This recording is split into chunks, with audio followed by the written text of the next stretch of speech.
I want to tell you a story of my life, and it's not one that gives me any joy to tell, but I think it's important to tell. I want to talk about my story in the Trump administration, and it doesn't give me any pleasure or joy because it's very painful, but I think it's important to tell. I was Donald Trump's first Deputy National Security Advisor. I supported President Trump because I knew he was right. He was right on China, he was right on Iran, he was right on the Middle East, he was right on the Iraq War, he was right on the economy. And so I supported him and I joined his administration proudly. But after 5 months, I was relieved of my job because my boss, General Flynn, was fired. And I went back to my home in Long Island. And I got a cell phone call. And I couldn't quite hear it because the reception on Long Island isn't very good. And all I heard was FBI. And I said, well, I can't really hear you. And they said, well, that's all right. We're at your door. Knock, knock, knock. We're from the Mueller investigation, and we want to ask you a few questions. And I said, wait, do I need a lawyer? I mean, I wasn't on the campaign. I don't even deal with the Russians. No, we can't tell you not to get a lawyer. But really, we just want to ask you a couple of questions. You're fine. And so I said, look, I don't have my files. I don't have my records. I don't have my daily telephone log. Don't worry about it. We just want you to remember as best you can. So I prefaced every question by saying, I'm not sure I'm right about this, or I might get a couple of the dates wrong. Don't worry about it. Well, after about 8 hours of this, we ended up, I said goodbye. Am I ever going to hear from you again? And they said, no, probably not. We might come back to you and ask a few follow-up questions. Sure enough, a month later, they were back. Follow-up questions. Well, this time they had some text messages and emails.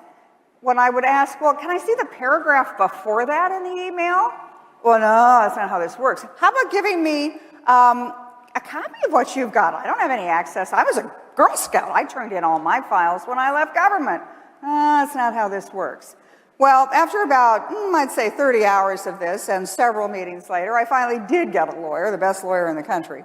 And what happened was I came to realize they were after me for something I didn't do. And they knew I hadn't committed any crimes.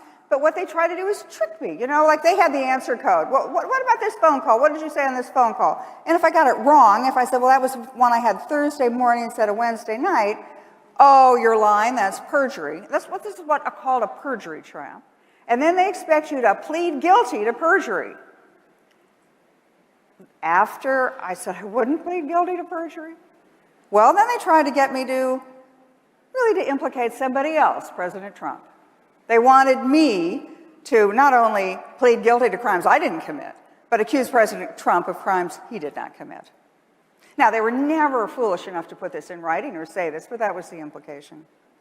At one point, after subpoena after subpoena, after hour of what seemed like the Star Chamber, I say to myself, crying alone in the bathroom, saying, hey, this can't be happening in America. They don't even accuse me of a crime. I don't know what I'm supposed to be committing. I mean, what is this all about? Don't I have an amendment right here? And I turned to my husband and I said, honey, this is going to go on forever. They're going to bankrupt us. I have to pay my legal fees. And my husband, my wonderful husband of 36 years, was sitting right there, Alan McFarland, he said, honey, your integrity is worth a lot more than anything. It's worth more than your job or your career. So sure enough, when they realized they weren't going to break me, they gave up. They threw me away like a dirty piece of Kleenex. And so my husband said, we're getting out of the country. We went to the most remote part of the Western Highlands of Scotland. We went out to the Hebrides Islands in the middle of the Atlantic. We went to places where there was no cell phone, there was no Wi-Fi, there was certainly no television. And if I wanted to take a long walk along the ocean, I had to shoo sheep out of the way, and then every now and then a couple of goats. Well, I got my head back together, and I wrote a book. And by the way, it's a great book. Even Amazon says it's a modern-day classic, so get it.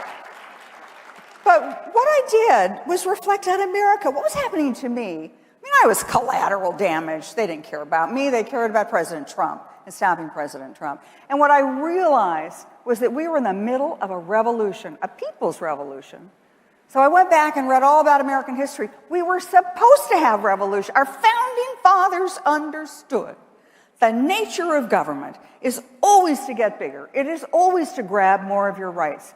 And that's why they gave us the right to a political revolution. And that's what happened in 2016. It's the people of America who said, you guys aren't getting the job done. We want a new president, and we want to go in a different direction. And America's done this. We've had these revolutions every 40 years. They've always been led by unexpected leaders, Abraham Lincoln. We've had, the Civil War. That changed America. Teddy Roosevelt, he was a vice president. He was going nowhere. He led a revolution. Ronald Reagan, an actor, he led a revolution. And I realized that the American Revolution that Donald Trump launched was only half full, half finished. We're not done yet. And so I came back to the United States, book in hand, my head back on, and I went back on the air, and I started talking about all the achievements of the Trump administration. And I realized that even after the 2020 election, put aside what happened at the top of the ticket, look what happened all across the country. Republicans, conservatives won. They won on those principles of low taxes, of deregulation, of energy independence, of no foreign wars we can't win, of standing up to China.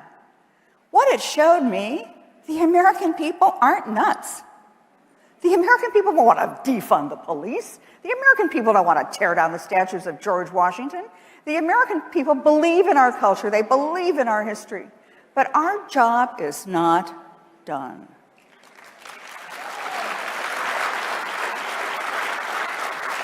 I look at the Biden administration, and I'm old enough to remember.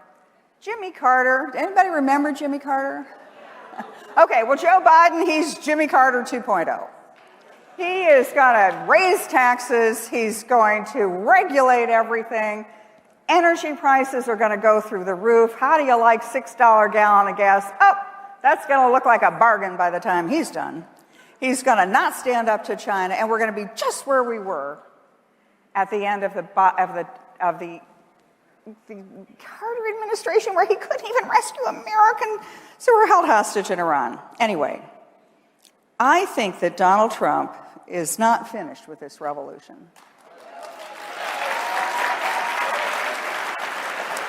And so I called him last night.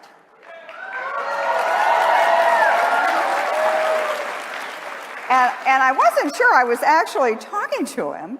And I said, Mr. President, is that you? Because he picked up right away. And he said, yeah, KT, it's me. I'm here for you. This is Donald Trump. I'm here for you. And I said, Mr. President, Mr. President, I'm at CPAC. And there are a lot of people who are discouraged because they think that it's over. Where's the Trump revolution? And you know what President Trump said? He said, I'm going to talk about the future. I'm going to talk about how we win in 2022, how we take the White House back in 2024. And so I hung up the phone and I thought, gosh, he gets it. The revolution is not done. We are the deplorable people in the middle, the smarty pants guys in Washington who aren't all that smart, who are going to now be shown exactly what they should have been shown in 2020, that they can't keep us down. Our founding fathers gave us the right to a political revolution, and we are seizing that moment.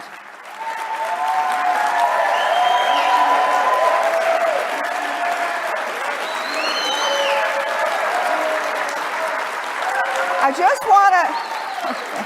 Thank you.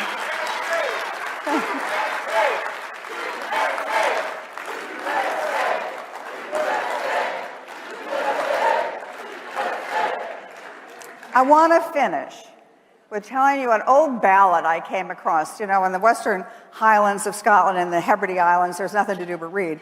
And so I came across an old book, and it had a ballad in it, and it kept me going. It's really something that inspires me to this day, and I hope it inspires you. It says, I am hurt, but I am not slain. I will lay me down and bleed a while, and then I will rise and fight again. And I think that is where America is today. I think that's where President Trump is today. And I think that is the rest of my life, I am going to fight for this nation and fight for our rights. Thank you very much for the honor.